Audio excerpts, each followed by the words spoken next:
नमस्कार दोस्तों, कलयुग के चमत्कार संतों की वाणी में आप सबका स्वागत है। दोस्तों, हमने 28 अक्टूबर से कार्तिक मास के शुरू होने पर अपने इस चैनल पर कार्तिक महात्म्य की कथा शुरू की है। पहला अध्याय हम पढ़ चुके हैं, मिलकर सुन चुके हैं। आज की वीडियो में हम लाए हैं आपके लिए कार्तिक महात्म्य का द्वितीय अध्याय। आप जानते ही हैं कि इसमें भगवान श्री कृष्ण और सत्यभामा का संवाद चल रहा है।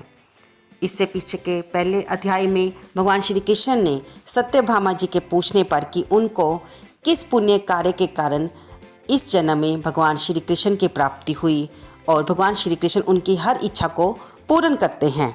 और श्री कृष्ण भगवान उनके सभी प्रश्नों का उत्तर देते हुए कहते हैं कि पिछले जन्म में जब उनके पिता और पति का वध कर दिया गया तो वे सूर्यदेव भगवान की आराधना करने के कारण मेरे वैकुंठ लोक को प्राप्त हुए।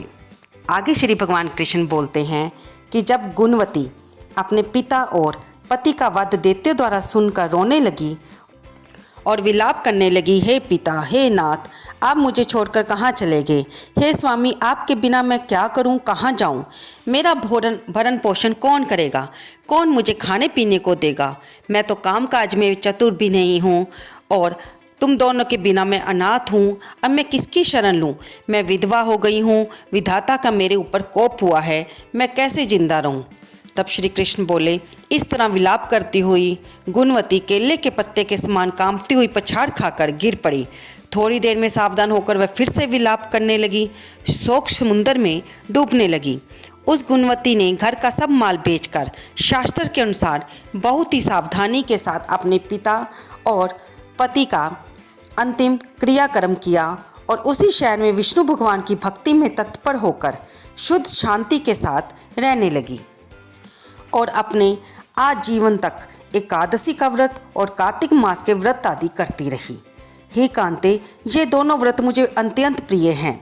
इन व्रतों को करने से मोक्ष की प्राप्ति होती है, पुत्र और घर की प्राप्ति होती है। कार्तिक मास की तुला राशि पर सूर्य के आगमन के समय जो प्रातःकाल स्नान करता है वह महापापी होकर भी भक्ति को प्राप्त होता है। जो मनुष्य स्नान, जागरण, दीपदान और तुलसी के वन का पालन करते हैं वे विष्णु के रूप में हैं। विष्णु भगवान के मंदिर में झाड़ना, सतिया काटना तथा विष्णु की पूजा करते हैं वे मनुष्य जीवन से मुक्त होते हैं। इस प्रकार कार्तिक में जो मनुष्य 3 दिन में इन नियमों का पालन कर लेते हैं वे देवताओं के समान पूज्य होते हैं। फिर जो जीवन भर इनका पालन करते हैं उनकी समानता कहाँ हो सकती है? सो वह गुणवती भी हर वर्ष कार्तिक के व्रत व भक्तिपूर्वक विष्णु भगवान का नित्य प्रति पूजन करने लगी। वह वृद्धावस्था में एक दिन जवर से पीड़ित होने पर भी गंगा स्नान करने गई।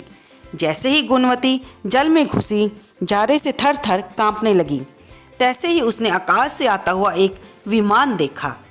शंख, चक्र, गदा, पद्म आदि अनेक शस्त्रों से युक्त विष्णु के समान स्वरूप वाले पार्षद गरुड़ ध्वजा व सुंदर अप्सराओं से युक्त विमानों में बैठाकर गुणवती को वैकुंठ में ले गई और प्रदीप्त अग्नि के समान कांतिमान गुणवती कार्तिक व्रत के प्रभाव से विमान में बैठकर वह मेरे पास आ गई।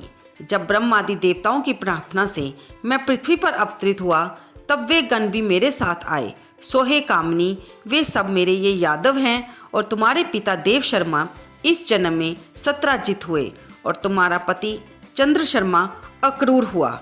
हे कांते, तुम वह गुणवती हो और कार्तिक स्नान के प्रभाव से ही तुम मुझे अति प्रिय हो। तुमने मेरे मंदिर के सामने तुलसी का बगीचा लगाया, सो ये कल्प वृक्ष तुम्हारे आंगन में है। कार्तिक मास के दीपदान के प्रभाव से तुम्हारी देह व घर में लक्ष्मी स्थिर रूप में है और संपूर्ण व्रत आदि प्रेम से विष्णु भगवान को अर्पित किए, सो तुम मेरी पत्नी हुई। तुमने मृत्यु पर्यंत कार्तिक व्रत किए, इसलिए मुझसे तुम्हारा वियोग नहीं होता। इसी प्रकार कार्तिक व्रत करने वाली तुम्हारे भांति ही मुझे प्रिय होंगे। यज्ञ, दान, व्रत और तप से कार्तिक व्रतों का 16वां अंश फल भी नहीं मिलता। सूत जी बोले, सत्यभामा जी पूर्व जन्म के वृतांत को जानकर अति प्रसन्न हुई और भगवान कृष्ण को नमस्कार किया। तो यहाँ पर हमारा द्वितीय अध्याय समाप्त होता है। तो दोस्तों, हमने इस अध्याय में ये जाना कि सत्यभामा जी ने अपने पिता और पति के मृत्यु उपरांत अपना सारा जीवन भगवान विष्णु की भक्ति में ही वे तत्पर रही, उनके मंदिर में सेवा की, उनके कार्तिक मास के एकादशी के व्रत किए और उनके मंदिर के आगे उन्होंने तुलसी का पौधे का रोपण किया, जिसके कारण उनके आंगन में कल्प वृक्ष था और वे भगवान श्री कृष्ण जी की अर्धांगिनी हुई और हमेशा उनके साथ ही रही।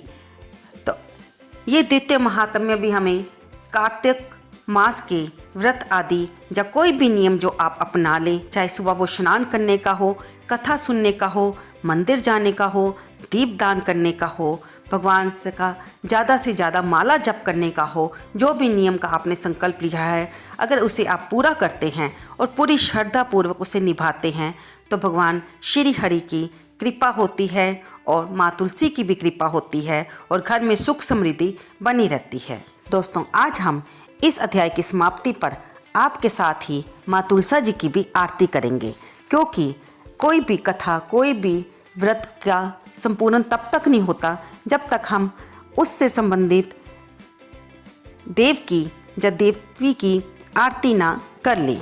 आरती करने पर ही हमें उस कथा का, उस पूजा का पूर्ण लाभ मिलता है। आइए मिलकर करते हैं श्री तुलसी महारानी जी की आरती, क्योंकि इस महीने तुलसी माँ अति पूजनीय हो जाती है और वे हरि प्रिया भी हैं।